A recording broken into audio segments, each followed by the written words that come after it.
భీమవరంకు డిస్కౌంట్ల పండుగ తెచ్చింది కేకే స్టోర్స్. ధరల్లో చౌక. కేకే stores, PP road, Bhimavaram.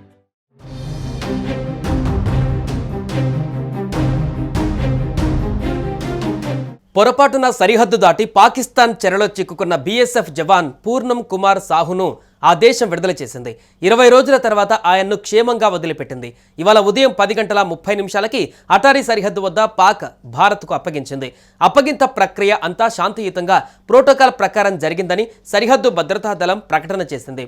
Pahalgam ఉగ్రదాడి జరిగిన మరుసటి రోజు ఏప్రిల్ 23న ఫిరోజ్పూర్ సెక్టార్లో విధులు నిర్వహిస్తుండగా పూర్ణం కుమార్ షా పొరపాటున బార్డర్ క్రాస్ చేసి తమ భూభాగంలోకి ప్రవేశించాడు. దీంతో అతన్ని పాకిస్తాన్ అదుపులోకి తీసుకుంది.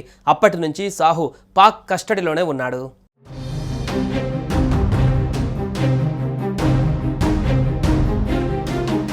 నూట 82 బీఎస్ఎఫ్ బెటాలియన్కు చెందిన షా పశ్చిమ బెంగాల్ వాసి. పంజాబ్లోని ఫిరోజ్పూర్లో ఇండో పాక్ సరిహద్దు వద్ద ఆయన కొంతమంది రైతులతో కలిసి అనుకోకుండా భారత సరిహద్దును దాటి పాక్ ప్రాంతంలోకి అడుగుపెట్టడంతో ఈ ఘటన చోటు చేసుకుంది.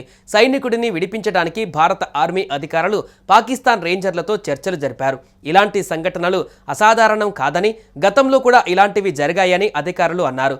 పౌరులు కానీ జవాన్లు కానీ ఇలా అనుకోకుండా ఆవలి దేశం సరిహద్దులోకి వెళ్లిన సందర్భాలలో ఇరు దేశాల అధికారులు మిలిటరీ ప్రోటోకాల్ ప్రకారం ఫ్లాగ్ మీటింగ్ల ద్వారా సమస్యను పరిష్కరించుకుంటారు.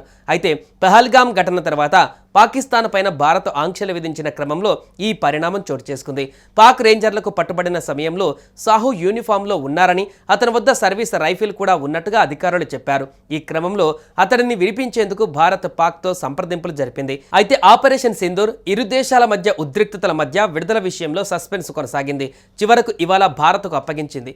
సాహు క్షేమంగా తిరిగి రావడంతో అంతా ఊపిరి పీల్చుకున్నారు.